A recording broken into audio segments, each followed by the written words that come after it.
Hey Kamo, Lieva here, messaging you from London in preparation for you to come to Birmingham. I'm sure you're very excited, but also, if I remember when I was in your shoes, I was really quite nervous as well, because lots of big, new and exciting things happening.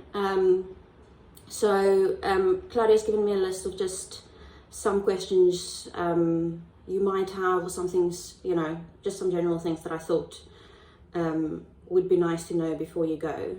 I think the most important thing really is a basic thing, which is that all you really need is your instrument and your passport.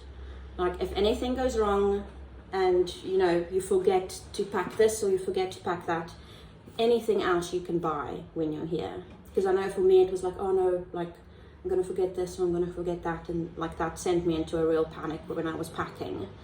But at the same time, it's not a disaster if you forget something. If you've got your passport and you've got your instrument, worst comes to worst, someone will help you sort something out. So try not to panic too much, really. Most of the things, there's two things you can do before you come. First would be a budget.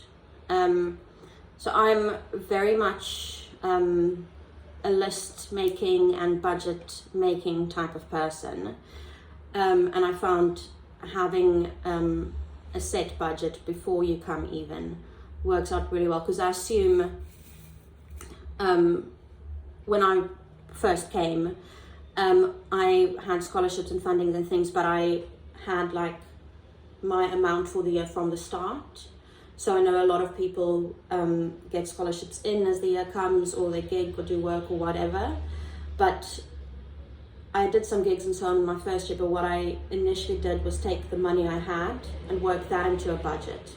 And then if my circumstances changed and I, got gigs or whatever, I either thought of that as extra and tried to save it for the next year coming, because there's always a next year, and funding applications is never going to go away, unfortunately. So if you get something extra, save that, or if you're able to work into your budget, that's great. But take what you have now and divide it by 9, because I assume you'll probably go home for the summer holiday, which is July next year.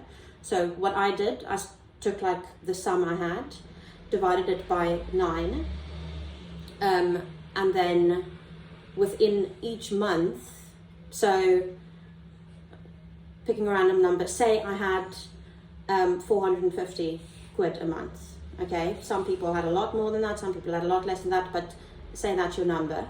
I would say, okay, I've got 450 for this month. I'm going to divide it by 5 so that I know I have 50 quid to spend each week, and then a 50 extra, that's sort of a cushioning thing. So if I do go out for a drink with a friend, I can use that extra money, or if I need to buy sheet music or train tickets or whatever. So take what you have, divide it. But when you get to your monthly budget, you need to immediately take a few things off, such as your phone bill, although that'll be the only thing really, and that doesn't have to be a lot either. So really very carefully think about money. I think that's one thing that you will encounter here is slightly different with some of the students here, because they get student loans, and a lot of people here don't think as carefully about money because they don't have to. But as international students, we need to, so you need to plan ahead. And just with things like budget, like you can work your way around things as well. Like, for example, a very tempting thing at the conservatoire is the coffee bar. Like, everyone likes a nice coffee, and they always have lunch and things, but the coffee bar is like extortionately expensive, which is just ridiculous.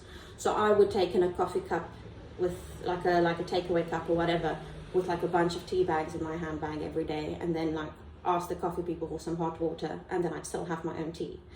Instead of paying like £2 for a cup of tea, because that, like, you think it's just £2, it's fine, but then it adds up if you get a cup of tea every day. So just things like that. We always, Claudia always made lunch to take to school, because making yourself a sandwich or a salad or whatever, so much cheaper than buying anything at the school.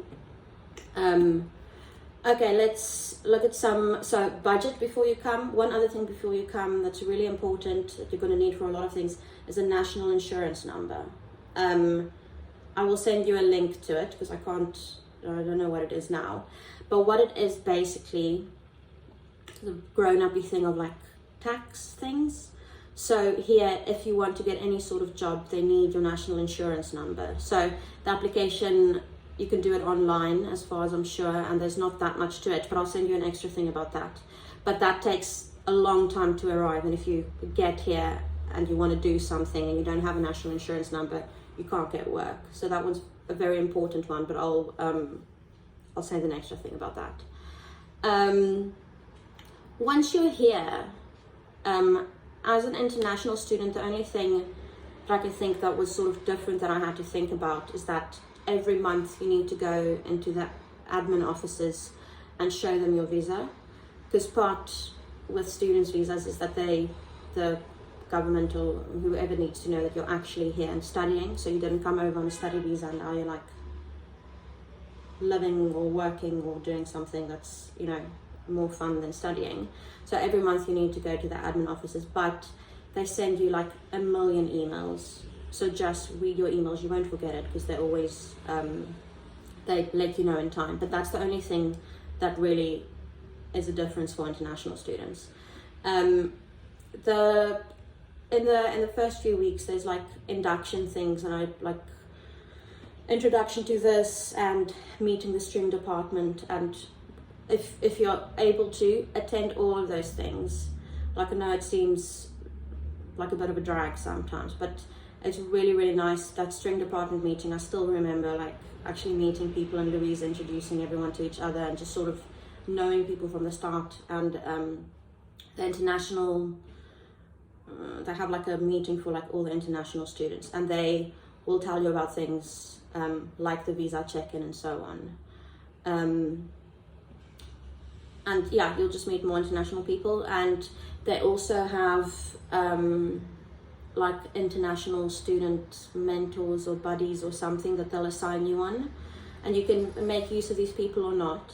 But it is very helpful if you have a question about like, oh, I'm uncertain about my visa or this or that, like just speak to someone.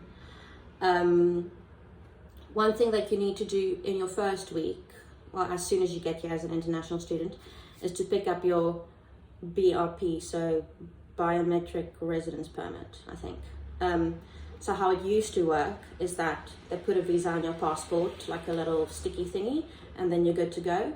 But they've changed it a bit so that now they put a sticky thing in your passport that allows you to enter the country. But then once you're here, you need to pick up this residence permit. That's basically, it's like a little card, like our ID cards or driving licenses or whatever.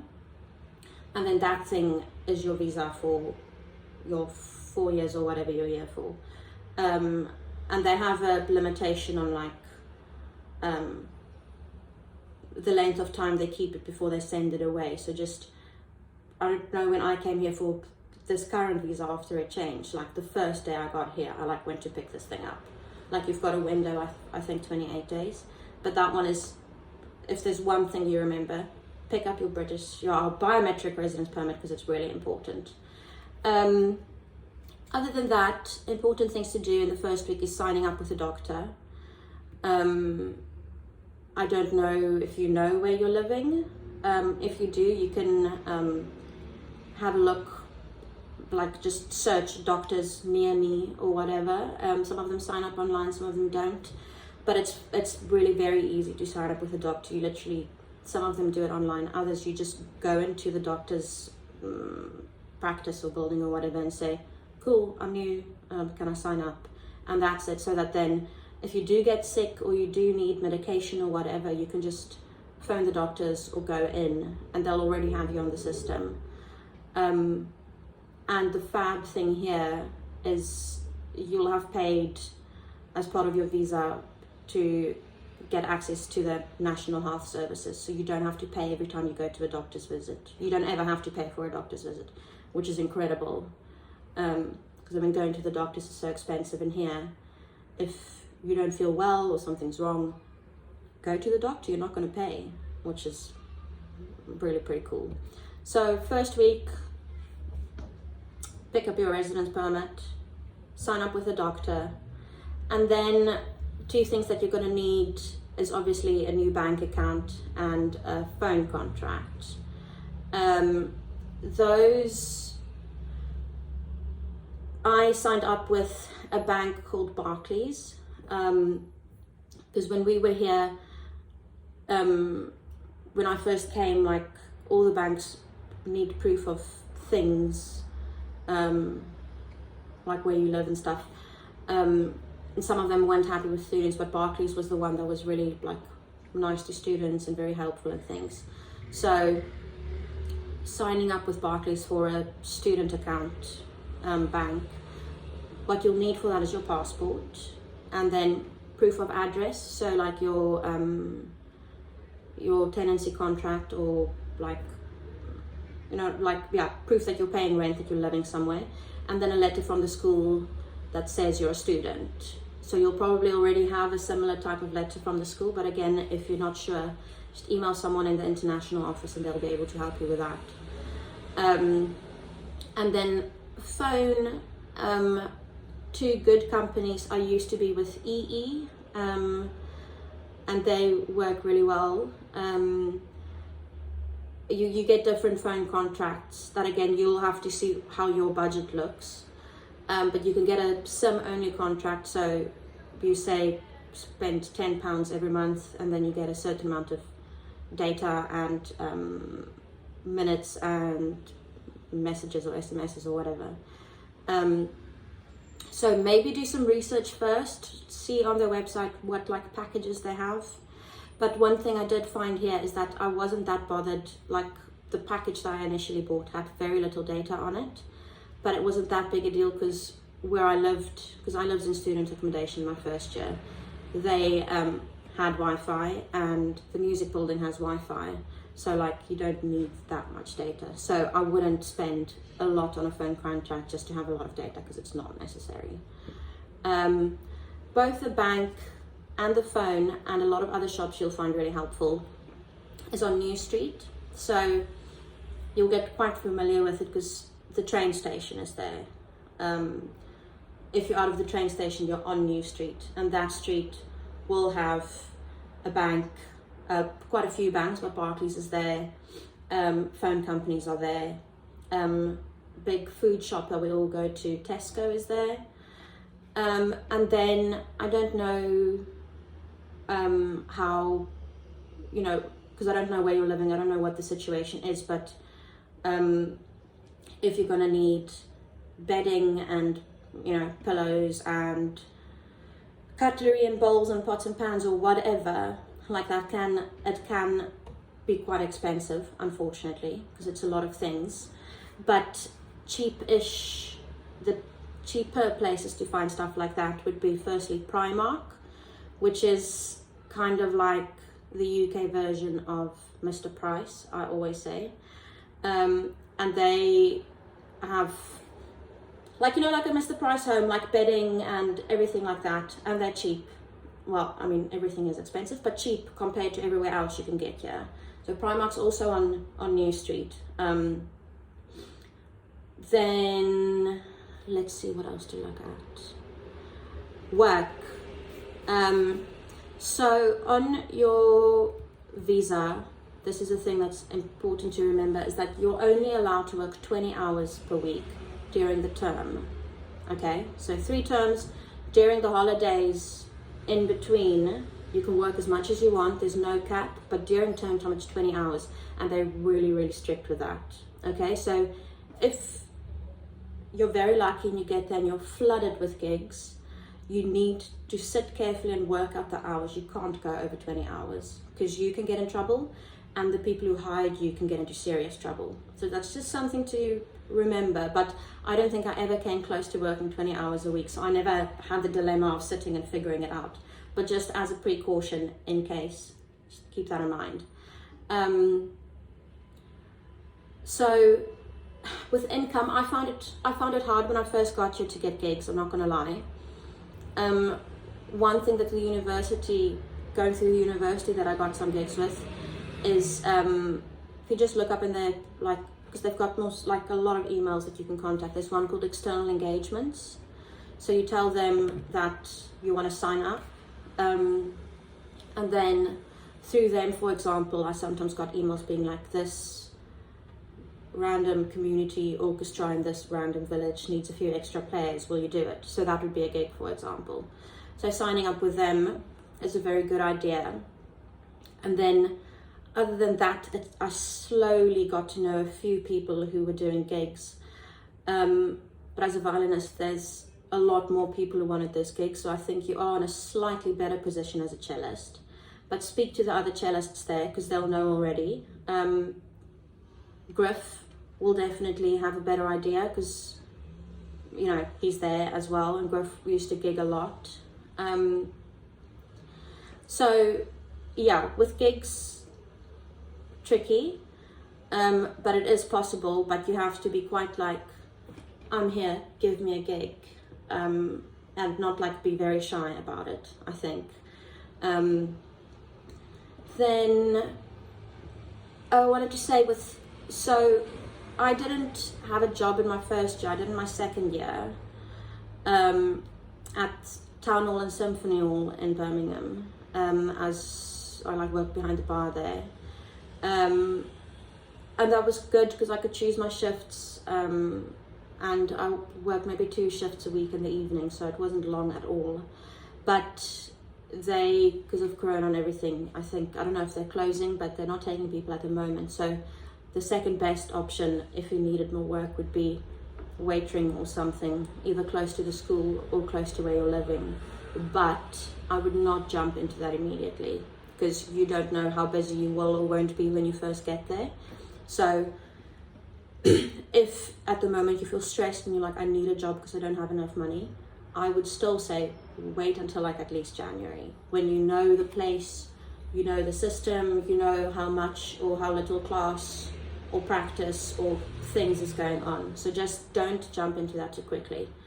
And that relates to one thing I wanted to say, which I wrote under wish I'd known beforehand category, which is don't take on too much. Other than your class, your what you have to do, and orchestra and your lessons, people in the final years of the undergrads need to do a project, and a lot of the time it's chamber music or mini orchestras or concerts and stuff, and it's all really exciting and it's lovely to be a part of it. But I know when I first got there, I was so keen to play with people and do stuff that I signed up for a lot of people's projects, and then I was in orchestra and I had my own quartet, and then I had this group and this group and this group, and it was just too much. It didn't give me enough time for my own practice or for studying or for just having a breath of air. So don't take on too much. Consider it carefully. You can always add things as it goes on. That just made me think chamber music gets sorted out for you. You don't have to find a group. Yes, let me think if there's anything else. I don't think so. But just, yeah, I'll send you the stuff about the national insurance number. But I think just one important thing to remember is that there are people here who you know, and who you know will help you in a crisis. Because I think one of the scariest things of leaving home at that age is we're young, and it is really moving to a different town is scary. Now you're moving to a different continent, and but you have people here. You've got Griff, Ali's there, Louise is there, Claudia and I are both here in London, so it's a train ride away. So if you need something, or you worry, or you just need help with something, ask, okay? You know people, they will definitely help you. And if you ever end up in London, or you want to see a bit of London or whatever, obviously tell me or Claudia and we'd be happy to show you around. Yeah, if you've got any other questions, send a message. I'm more than happy to answer. If anything wasn't clear, again, I might be rambling a bit, so just tell me. But yeah, my advice before then would just be to just relax a bit, because once class starts, like, things can get quite busy quite quickly. So just, oh, last thing, they usually send music for the orchestral auditions a few weeks, I'm not sure, it was long ago, before the term starts. So within that first week, it's quite cool, within that first week everyone does an orchestral audition, so that will determine your seating. So the university doesn't just have one orchestra, it's got projects, because there's so many people playing and so many like things going on all the time. It's not like because I went to Stellenbosch for a year. Over there we had an orchestra, and the orchestra practiced I think twice a week or something, so it was a regular thing. Whereas here with orchestra, it's like a project, so they would say first term you're on these two, second term you're on these three, third term blah blah blah. And then if you say in an orchestra project, it would be like a week from like 9 to 5 practicing, and then a concert. So that was quite a shock to my system, but it's fantastic. But when everyone gets here in the first week, they have orchestral auditions based on the excerpt they will have or will send you. So just keep an eye on that. And they do blind auditions, which is very intimidating. So it's behind a screen, so they don't see who anyone is. But it's fine. But just, if you get the music, have a look at it so that you don't, get caught off guard and say, oh, but I didn't know, or whatever. Yes. Okay. Look after yourself. Bye.